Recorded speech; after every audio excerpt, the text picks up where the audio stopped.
Hello बच्चों, चलिए प्रश्न पढ़ते हैं। प्रश्न दिया है, निम्नलिखित चार परिस्थितियों पर विचार कीजिए तथा मरु छिपकली डेजर्ट लिजर्ड में पर्यावरणीय अनुकूलन के संबंध में सही युग्म का चुनाव कीजिए। परिस्थितियां हमें दी गई हैं। पहला दिया गया है उच्च तापमान से बचने के लिए भूमि में बिल खोदना।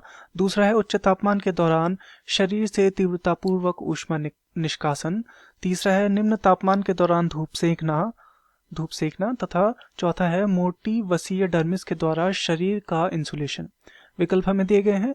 विकल्प ए है पहला व तीसरा, विकल्प बी है दूसरा व चौथा, विकल्प सी है पहला व दूसरा तथा विकल्प डी है तीसरा व चौथा। तो इस प्रश्न में हमसे जो पर्यावरणीय अनुकूलन होता है उसके विषय में हमसे यहाँ पर पूछा गया है। अर्थात इस प्रश्न की जो मुख्य अवधारणा जो इस प्रश्न की है, यह पर्यावरणीय अनुकूलन के विषय में है। पर्यावरणीय अनुकूलन के विषय में हमसे यहाँ पर पूछा गया है। तो चलिए समझते हैं पर्यावरणीय अनुकूलन को कि यह क्या होता है। कि पर्यावरण में हमें विभिन्न प्रकार की स्थितियां देखने को मिलती है। तो पर्यावरण में जो भिन्नताएं देखने को मिलती हैं, यदि जीव क्या करता है, जीव इसके प्रति अपनी प्रतिक्रिया दिखाता है।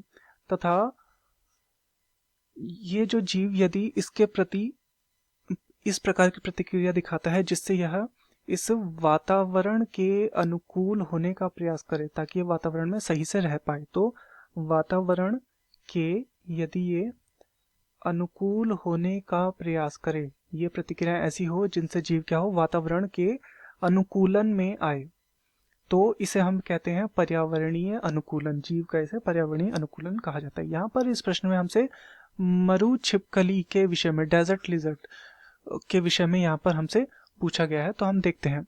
तो ये जो मरु छिपकली होती है, यह क्या करती है, यह कम तापमान में, किसके विषय में बात हो रही है, मरु छिपकली जो होती है, यह यदि कम तापमान है तो कम तापमान में यह क्या करती है, धूप से ऊष्मा को अवशोषित करती है, धूप से ये ऊष्मा ग्रहण करती है।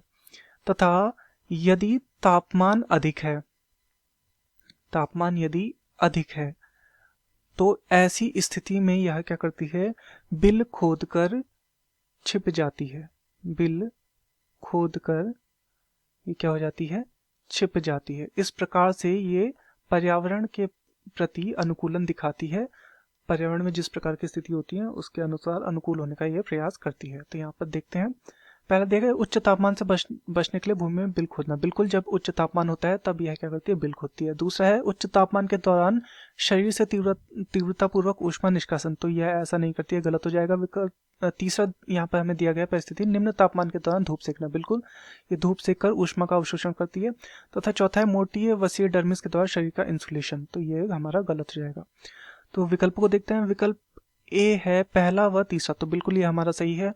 विकल्प बी है दूसरा व चौथा, तो यहाँ पर चौथा सही नहीं है, ना ही दूसरा सही है, ये हमारा गलत हो जाएगा। विकल्प सी है पहला व दूसरा, पहला सही है परंतु दूसरा गलत है, इसलिए हमारा गलत हो जाएगा। तथा विकल्प डी है तीसरा व चौथा, तीसरा सही है परंतु चौथा गलत है, इसलिए यह विकल्प भी गलत हो जाएगा। तो दिए गए प्रश्न का सही उत्तर होगा विकल्प ए, पहला व तीसरा। मैं आशा करता हूँ आपकी यह समझ में आया होगा। धन्यवाद।